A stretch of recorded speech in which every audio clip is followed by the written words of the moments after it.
Without a doubt, Juan Luna is the most celebrated Filipino artist in the history of Philippine art, with iconic and remarkable masterpieces such as Spoliarium, Blood Compact, and The Death of Cleopatra.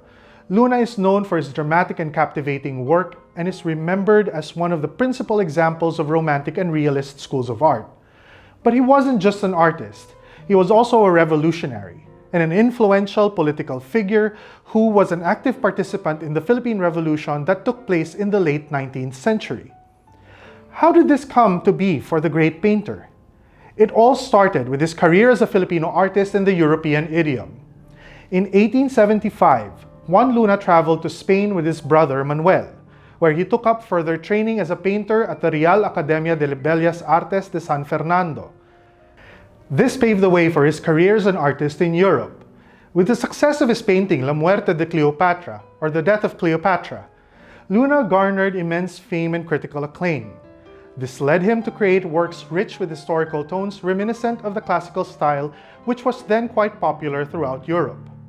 Spoliario, which became his most revered painting, was a massive work, spanning over 7 meters wide and 4 meters tall. It took him 8 months to complete. But what's so riveting about Spoliarium is how it offered a glimpse into an unseen world, the Spoliarium of the great Roman Colosseum. The setting is a sort of antechamber where fallen gladiators are processed, stripped of their armor, finery, and weapons before being turned over to their grieving families and friends. Luna's magnificent painting was awarded one of 3 gold medals in that year's Madrid Exposición General de Bellas Artes, a first for a native Filipino artist. Fellow painter Felix Resurrección Hidalgo also bagged a silver medal to the delight of early Filipino reformists residing in Europe at the time. While Spoliarium got a medal, the work was also expected to win the prize of honor from the exposition. Unfortunately, the jury did not award it the top prize. At the time, many suspected that doing so would have put a native from the colonies above 2 well-known Spanish artists, and that the idea of a colonial subject beating his colonizer was simply socially and politically unacceptable. Amid the controversy, Luna, with his close friends Jose Rizal, Graciano Lopez Jaina, Pedro Paterno, and many more, gathered at a dinner party. This was attended by other members of the Filipino community and their European guests. During the party, Rizal, the soon-to-be national hero who had yet to write his novels, raised a toast to Spoliarium's victory. He then expressed that the painting is a reflection of the spirit of our social, moral, and spiritual life, humanity subjected to trials unredeemed, reason in open fight with prejudice, fanaticism, and injustice. It was clear that the Filipino intellectuals saw something important beyond Luna's brushstrokes. They viewed it as a depiction of the country under Spanish rule. Luna returned to the Philippines in 1894 after 17 years of being away.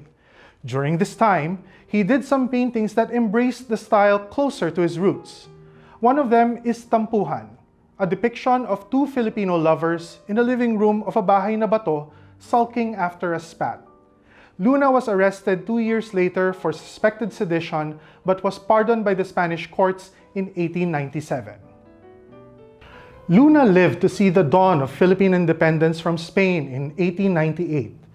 In the brief interim, he was witness to the formation of not only the revolutionary government, but also the formation of the First Philippine Republic, as well as the great cultural change brought about by nationalistic fervor following Emilio Aguinaldo's Declaration of Independence.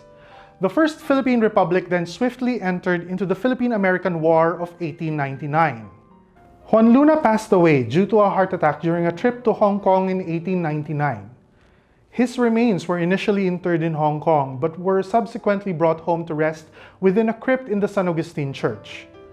His works remain as examples of how art can be used as a catalyst for a nation's self-determination, and his career helped bring greater awareness and recognition for the colonies and their contribution to art, literature, and culture for the glory of Spain, and eventually, a fully independent Philippines.